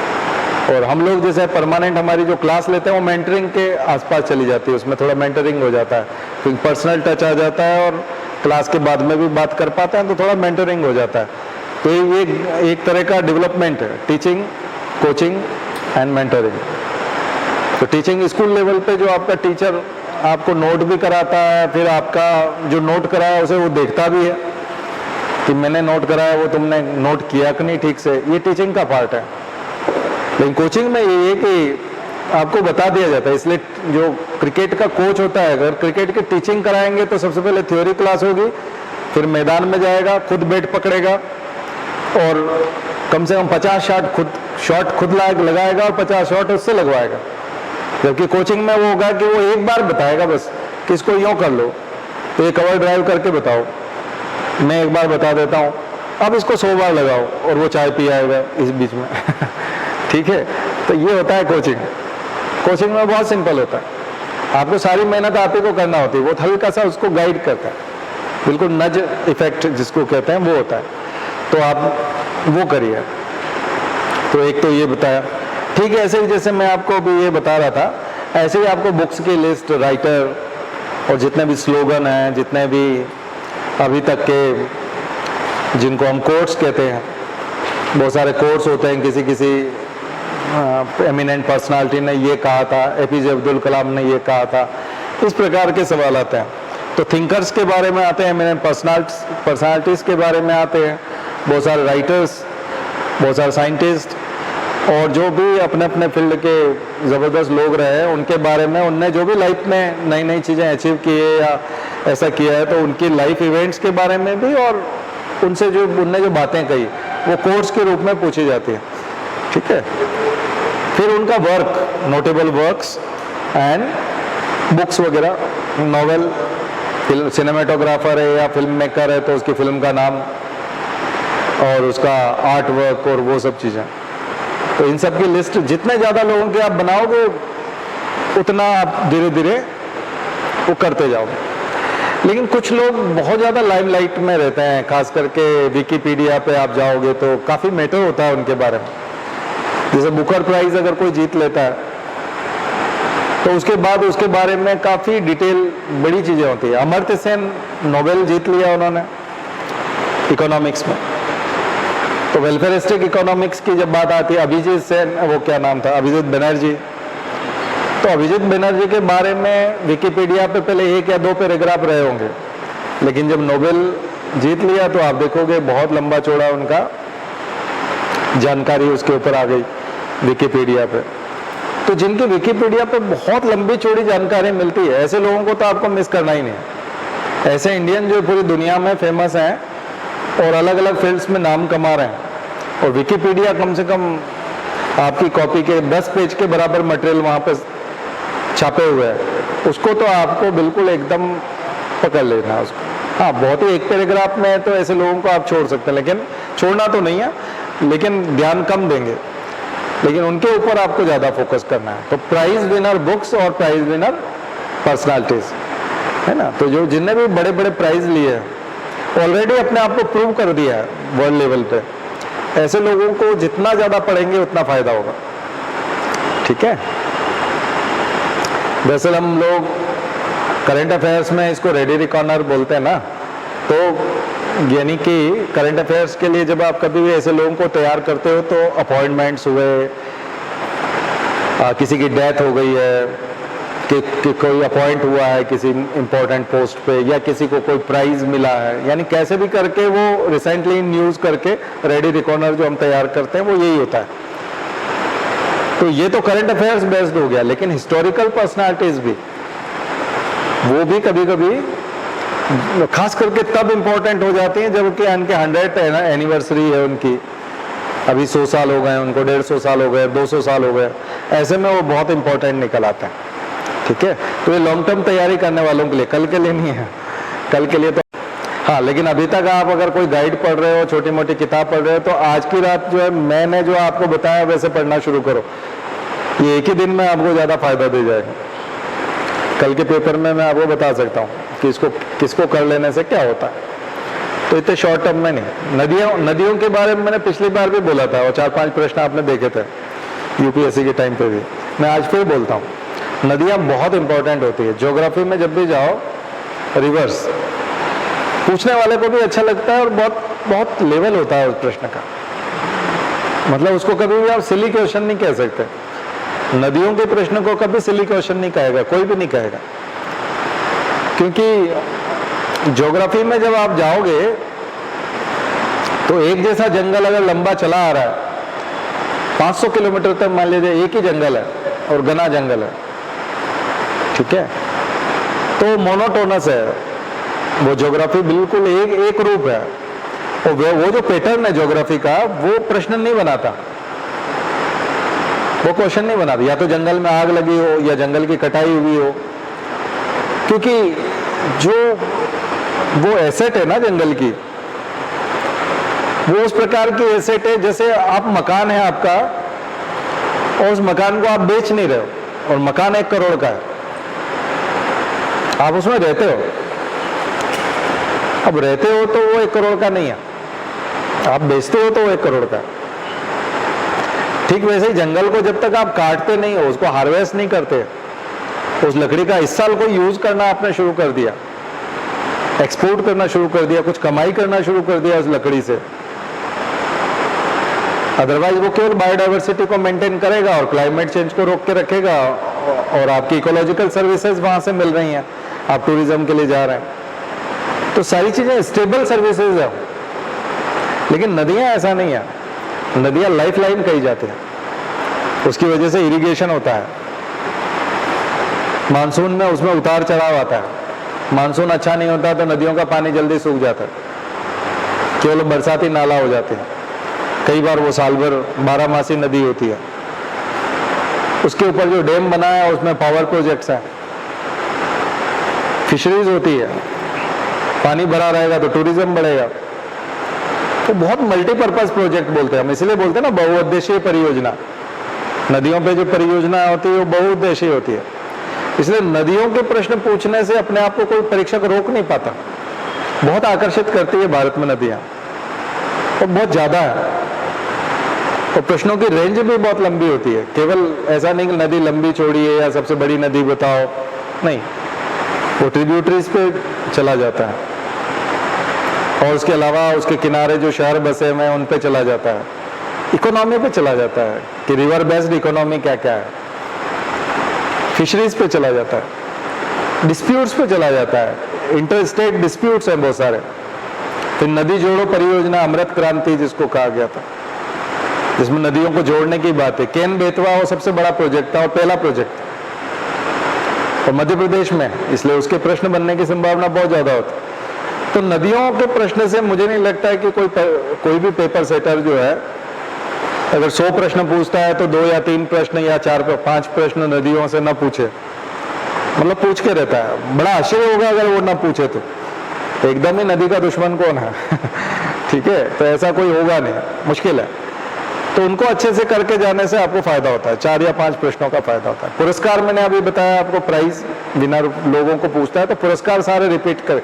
लास्ट के दिन जब आप रिवीजन कर रहे हो तो प्राइज जितने भी मिले पुरस्कार सम्मान, खास करके मध्य प्रदेश सरकार ने जो दिया उनको जरूर रिपीट करो। इसके अलावा मध्य प्रदेश जिन फसलों के लिए जाना जाता है, जिन खेलों के लिए जाना जाता है, मध्य प्रदेश के शहर जिन स्टेडियम के नाम से जाने जाते हैं, मध्य प्रदेश के व्यापार को जो प्रभावित करने वाली चीज़ें हैं, मध्य प्रदेश के इम्पोर्टेंट मेले फेस्टिवल, इन सबको रिवाइज करके लास्ट में जा सकते हो आप लोग, आखिरी में ये सब रिवाइज कर सकते हैं, ठीक है। मध्य प्रदेश और दूसरे स्टेट में एक बहुत बड़ा अंतर आता है टूरिज्म के मामले।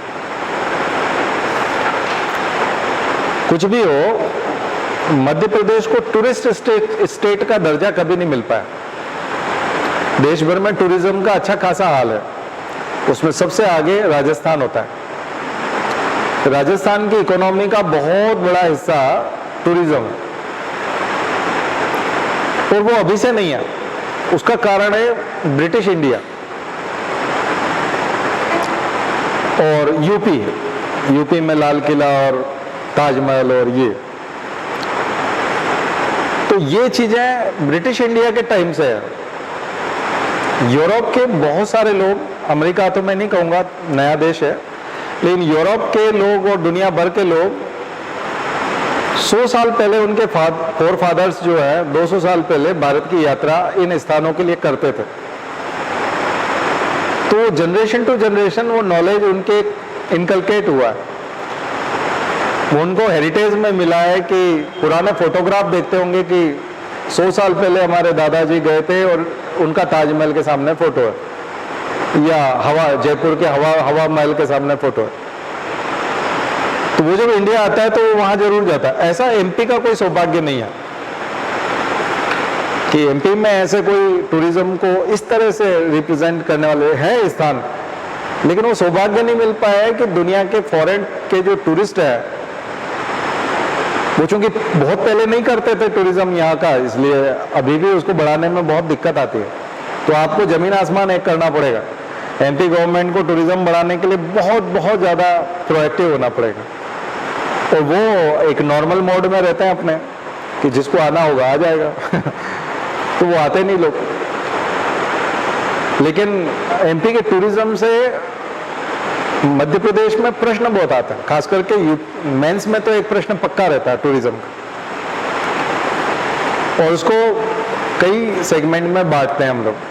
देखिए, भीमबेटका जैसी इंपॉर्टेंट साइट हमारे पास है, जहां आज भी हम लोग फोटो दिखा सकते हैं, उस जमाने के पिक्चर दिखा सकते हैं कि देखो उन्होंने चित्र कैसे बनाए। ये बहुत मुश्किल काम है, दुनिया की रेयर साइट्स में से, लेकिन हम उसको देखते हैं कि वहाँ भीड़ ही नहीं है। आप जब भी जाओगे वहाँ बहुत आसानी से घूम लेते हो, कभी भीड़ नहीं लगती। फॉरेनर्स भी बहुत कम दिखाई पड़ते हैं, जबकि दुनिया की जो निएंडरथल है या और कई जर्मनी की, फ्रांस की जो और वैलीज है, और वहाँ पर और ज़्यादा मुश्किल से पहुँचा जाता है। भीमबेटका तो हम रोड से लगा हुआ एकदम से पहुँच जाते हैं, वहाँ तो और पैदल चल के और बहुत परेशानी में जाना पड़ता है, तो भी लोग इतना बड़ी संख्या में जाते हैं, और यहाँ हम लोग नहीं बुला पाते। ये कमी है। पढ़े लिखे लोग जब तक सत्ता में नहीं होंगे तब तक वो ऐसे प्लान नहीं कर पाएंगे। अब व्यापारी टाइप के बनिए के बच्चे जो बीकॉम में फेल हो गए थे, उनको जब आप यहाँ मंत्री बना दोगे, उसको अकल ही नहीं है ना कि इसको करते कैसे हैं, उसको मैनेजमेंट नहीं पता, वो खुद को ही ठीक से नहीं कर पाता। वो तो उसका बाप कमा के गया तो वो संपत्ति पे जैसे तैसे काम चला लेता है। तो यहाँ के जो मंत्री होते थे हवाइयाँ उड़ते रहते, तो उनके पीछे टपली में मार के भी चला, पता नहीं चलेगा उसको। वो क्या टूरिज्म बढ़ाएंगे, क्या यहाँ रेवेन्यू बढ़ाएंगे, उनके बस की बात नहीं है। बहुत ज़्यादा डायनामिक पर्सनैलिटीज जब तक नहीं आएंगी, और जब तक जिसको बहुत ज़्यादा नॉलेज नहीं होगा, ऐसा कोई आदमी जब तक आकर के यहाँ बैठेगा नहीं, तब तक ये सब चीज़ें चेंज नहीं होगी। हाँ, एग्जाम का क्वेश्चन जरूर बनेगा। एमपी का टूरिज्म बहुत ज़्यादा रिच है, historical tourism, natural tourism, religious tourism, तीनों मामले। दो जो है ज्योतिर्लिंग है हमारे यहाँ। तो रिलीजियस टूरिज्म तो इंडिया का सबसे ज़बरदस्त हो जाना चाहिए, उसके बावजूद भी नहीं है। न ओंकारेश्वर में होती, न महाकालेश्वर में होती, जबकि सबसे ज़बरदस्त है। महाकाल तो मृत्यु के ही देवता है, तो वहाँ तो जिसकी भी मृत्यु सबकी होनी है, तो डर सबको लगता है, तो ज़्यादा भीड़ होनी चाहिए है ना। तो बहुत ज़्यादा भीड़ होनी चाहिए, लेकिन फिर भी उसके बावजूद भी उतना, अब जाकर के हम कॉरिडोर बना रहे हैं। यूपी ने कितना जल्दी बना लिया, तो मोदी को उज्जैन वाले आकर्षित क्यों नहीं कर पाए कि वाराणसी के बजाय अब यहाँ से ले लो। महाकाल तो ज़्यादा डराते ना, विश्वनाथ से भी ज़्यादा है। काशी विश्वनाथ तो कल्याणकारी लगते हैं, यहाँ तो सीधा ही निपटाने वाले हैं ना तो ये तो बहुत अच्छे से प्रभावित कर सकते थे वो, मतलब हम लोगों में वो है ही नहीं। मध्य प्रदेश के लोगों में वो दम ही नहीं है कि हम किसी चीज़ को मजबूर कर पाए। ना टूरिस्ट को आकर्षित कर पाते, ना पॉलिटिशियन को आकर्षित कर पाते, ना आर्थिक रूप से किसी चीज़ को आकर्षित कर, ना बिजनेस आता है। या बहुत बुरी हालत है इस मामले में। लेकिन परीक्षा वालों का कर्तव्य है कि वो इसको बराबर पूछते रहे। तो historical tourism, natural tourism and religious cultural tourism. तो रिलीजियस में चित्रकूट बॉर्डर पे पड़ता है। अमरकंटक में भी रिलीजियस चीज़ें हैं, प्राकृतिक भी है बहुत। हिस्टोरिकल में आपका भीमबेटका है और किले हैं बहुत सारे। मांडू दोनों में आएगा, नेचुरल में भी आएगा, हिस्टोरिकल में भी। तो ऐसी बहुत सारी साइट्स हैं। वर्ल्ड हेरिटेज साइट्स ने दिया हमारे पास अच्छी खासी वर्ल्ड हेरिटेज साइट्स हैं। रिलीजियस और कल्चरल में हम लोग खजुराहो को मानते हैं, तो ऐसा नहीं है कि हमारे पास वर्ल्ड हेरिटेज साइट्स नहीं है, लेकिन फिर भी हम लोग उतने टूरिस्ट जो है वो नहीं इकट्ठे कर पाते हैं। एक तो इंफ्रास्ट्रक्चर बहुत देर तक खराब रहा, बिजली के नाम में बहुत बदनाम रहा कि बिजली आती नहीं मध्य प्रदेश में, सड़कें खराब है मध्य प्रदेश की, तो इंफ्रास्ट्रक्चर से बहुत फर्क पड़ता है। टूरिज्म का सीधा इफेक्ट होता है। दूसरा, मध्य प्रदेश में 2003 तक तो आपने देखा डाकुओं की समस्या थी, चंबल वाले उधर डकैत होते, तो डेकॉइट प्रॉब्लम थी, तो यानी कोई भी डाकुओं का हाथ लग गया तो वैसे ही लूट ले गए। पुलिस परेशान है, तो न्यूज़ में जब पढ़ने को मिलता था कि पुलिस को पकड़ लिया और उसको गोली मार दी, डीएसपी को, है ना, कल एसपी को पीट दिया डाकुओं ने या गोली मार दी, तो ऐसी जब खबरें आती थी तो वैसे भी कोई नहीं पटकता था, है ना। ऐसा जब बार बार कश्मीर में आतंकवाद फैलता है तो लोग, कश्मीर का टूरिज्म प्रभावित होता है। अफगानिस्तान में काबुल कोई जाएगा अभी घूमने के लिए अभी कंधार कोई घूमना नहीं पसंद करेगा क्योंकि तालिबान है, तो उसके लिए वो चीज़ें होना बहुत ज़रूरी है। तो मुझे लगता है कि आप उस एंगल से यदि पढ़ना शुरू करेंगे तो आपको एक आध दो क्वेश्चन अच्छे से ठीक हो जाएंगे। इसलिए हम लोग उत्सव मनाते रहते हैं, समारोह, खजुराहो समारोह, ग्वालियर तानसेन समारोह, सरकार करती तो है कोशिश, लेकिन ये सारा कलेक्टर के जिम्मे होता है। उस जगह का जो कलेक्टर होता है उसका 5-6 दिन का सरदर्द होता है बस। और ये यहाँ जो संस्कृति मंत्री होते हैं वो 2-4 दिन पहले जा करके वहाँ गेस्ट हाउस में रुक जाते हैं, खाना पूर्ति होती है। वो जो गेस्ट होते हैं, तानपुरा बजाने वाला, सारंगी बजाने वाला, वायलिन बजाने वाला, वो सब आते हैं, उनका पेमेंट हो जाता है। स्पेशल फ्लाइट आ जाती है कभी कभी, और कभी कभी कुछ इंटरनेशनल टूरिस्ट अगर बुक कराते हैं तो उनके लिए कुछ कर देते हैं। भाई खाना पूर्ति है। सांची में होता है, सांची महोत्सव होता है, आप कभी सांची गए तो वहाँ वो बताते हैं, लेकिन वो रिलीजियस होने के कारण, बौद्ध धर्म में श्रीलंका के लोगों की आस्था है, उन्होंने कुछ इन्वेस्टमेंट भी कर रखा है, तो वही लोग आते हैं, वही उत्सव मनाते हैं और वही करके चले जाते हैं। तो ये खाना पूर्ति है। पूरा मध्य प्रदेश जो है टूरिज्म के मामले में खाना पूर्ति है, सरकार की तरफ से, पब्लिक की तरफ से भी और टूरिस्ट की तरफ से भी। उनको लगता है कि यहाँ आना है मतलब आके चले गए, असली में कोई कंट्रीब्यूशन नहीं है। इसलिए आप देखेंगे कि सांची में अलग से कोई शॉप्स नहीं है। आप यूपी में जाएंगे और कहीं जाएंगे तो टूरिस्ट जो है वहाँ खरीदारी भी करते हैं साइड में, यानी ताजमहल आएंगे तो बाहर बहुत देर तक खरीदारी करते हैं, बहुत दूर तक खरीदारी करते हुए जाएंगे। गुजरात में जाते हैं तो भी होता है, महाराष्ट्र में जाते हैं तो भी होता है। यहाँ भीमबेटका से नीचे आए तो आप जो ले गए वही आपके पास है, वहाँ खरीदारी करने के लिए वहाँ कुछ नहीं है तो वहाँ व्यापार या लोकल लोगों को रोजगार या उसका कोई साधन माना नहीं गया। तो बहुत ही संतुष्ट और आत्मनिर्भर मध्य प्रदेश है और उसको कोई आगे बढ़ने की कोई इच्छा नहीं है। अब आप लोग देखना, ये मेरी भी पीड़ा है क्योंकि मैं इतने समय से पढ़ा रहा हूँ, 2000 से, यानी कि 22-23 साल से तो मैं मध्य प्रदेश के ऊपर इसी तरह का आलोचनात्मक ही पढ़ा रहा हूँ और मेरी बात बिल्कुल सही है, ठीक है। तो पर प्रश्न आते हैं, परीक्षा एमपीपीएससी का पेपर देखते हैं तो ऐसा लगता है टूरिज्म बड़ा समृद्ध है हमारा, और ज़्यादा से ज़्यादा वो जो कुछ मिडवे होटल्स वगैरह है तो उस पर फोकस है उनका। वो भी नेताओं ने और आईएएस ऑफिसर्स ने अपने खाने पीने के लिए बना रखा है। सबको इंदौर जाना पड़ता है, इंदौर से तो वो डोडी में बना रखा है उन्होंने खाने पीने का। तो वो बचता है कि साफ सुथरा खाना पीना मिल जाए, खुद के लिए है वो कोई इकोनॉमी बढ़ाने के लिए या टूरिज्म बढ़ाने के लिए कुछ नहीं है, एक नंबर का बकवास है, बहुत सारी चीज़ें। चलिए, तो ये है। और अभी आप शॉर्ट में और ज़्यादा क्या कर पाएंगे। लास्ट में मैं यही कहना चाहूँगा कि पेपर अच्छे से दीजिए, पूरा पेपर पढ़िए, पर्याप्त समय मिलता है, नेगेटिव मार्किंग नहीं है तो सारे क्वेश्चन अटेम्प्ट कीजिए। कई लोग कंफ्यूज हो जाते हैं, छोड़ने लगते हैं, हमने 90 किए 80 किए, ये या ना कर लेना, कभी साफ साफ लिख लेना। दूसरी चीज़ मैंने आपको बताया, एक्स्ट्रा एक्सप्लेन जब करते हैं तो वो आंसर सही होता है। सबसे जब कभी बिल्कुल कुछ ना आता हो 4 ऑप्शन में तो सबसे ज़्यादा जो डिटेल में लिखा रहता है, सबसे ज़्यादा लाइन में, 3 लाइन में, 4 लाइन में अगर कोई ऑप्शन बनाया हुआ है तो वो एकदम सही होता है हमेशा। तो कोई भी एक्स्ट्रा ट्रांसलेशन नहीं कराना चाहेगा। और डबल जो दिया हुआ था इंग्लिश में भी अगर अलग से एक्सप्लेन कर रखा है, ब्रैकेट बना के अगर ज़्यादा समझा रखा है किसी ने, तो वो ऑप्शन हमेशा ठीक होता है, क्योंकि एक्स्ट्रा तभी समझाते हैं जब वो ऑप्शन सही होता है। तो ये गलतियां करते हैं, पेपर बनाने वाले गलतियां करते हैं, तो उनकी गलतियों से फ़ायदा उठा करके भी 4-5 प्रश्न ठीक किए जा सकते हैं, लेकिन इससे सेलेक्ट नहीं हो सकता आदमी। ये आपको बिल्कुल डूबते को तिनके का सहारा टाइप वो वैसा मिलेगा। अगर कोई सेलेक्ट होने जा रहा है और अटक रहा है, तो हमारी वजह से हम आपको जो सूत्र बता रहे हैं उससे आप ठीक हो सकते हैं। फर्स्ट थॉट को जरूर प्रिफर कीजिए। पहली बार जो भी थॉट आता है किसी भी प्रश्न के बारे में, वो ज़्यादातर सही होता है, 90% सही होता है, क्योंकि फर्स्ट थॉट हमको ऐसे ही नहीं आता। हम लोगों ने अभी तक जितनी भी पढ़ाई की है उसकी वजह से वो फर्स्ट थॉट आता है, ठीक है। तो उसको हमेशा आप प्रेफर कीजिए। और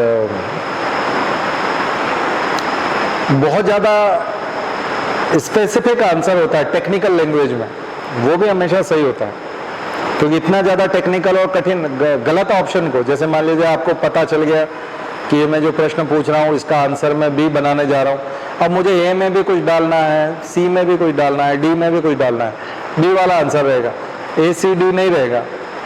तो ए और सी और डी में वो बहुत ज़्यादा कठिन चीज़ें नहीं लाएगा, बहुत ज़्यादा टेक्निकल होने की कोशिश नहीं करेगा, वो सामान्य चीज़ें डाल के खाना पूर्ति करता है। तो ऑप्शन बनाते समय वो बहुत ही सिंपल चीज़ें डाल देता है, तो जो खास टेक्निकल है वो अलग ही चमकने लगता है, फिर बहुत कठिन वाली चीज़ अपने आप चमकने लगती है। तो जहाँ कहीं अंदाजा ना लग रहा हो तुक्का ही लगाना है, तो ऐसी चीज़ को तुक्का लगाइए, हम जैसा बता रहे हैं, तो 90% सही निकलेगा आपका।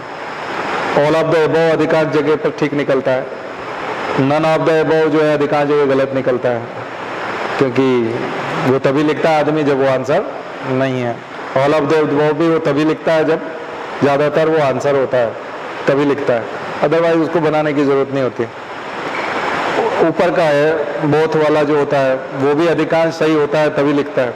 अब यूपीएससी ने अलग तिकड़म भिड़ाई है, अभी उसको लगा कि ऐसा सिखाने लगे कोई, तो उन्होंने थोड़ा सा चेंज किया। अभी हमारा फार्मूला भी पुराना हो गया, 10 साल पुराना हो गया, हो सकता है ये भी कुछ सीख जाए, लेकिन अपनी अकल भी लगाना। तो ये कुछ चीज़ें हैं जो आखिरी में समझाई जा सकती, बताई जा सकती। विदाई के समय बेटी को समझाते वैसा है परीक्षा में जा रहे हो आप लोग, तो ये सीख है हमारी तरफ से। तो बेटी को जो सीख दी जाती है तो वो ज़िंदगी भर काम आती है, आपके कल काम आएगी। ज़िंदगी भर तो पता नहीं आएगी कि नहीं, कल जरूर आएगी। तो कल की एग्ज़ाम जो आप लोग ठीक कर सकते हो वो इससे कर सकते हो, ठीक है। कल एग्ज़ाम के बाद में देखते हैं, उसका एक्सट्रैक्ट भी निकालेंगे, उसका पोस्टमार्टम करेंगे, और बाकी तो नेक्स्ट टाइम से अच्छे से और पढ़ेंगे। कल तो आइए, कल फिर बात करते हैं। शांति पाठ।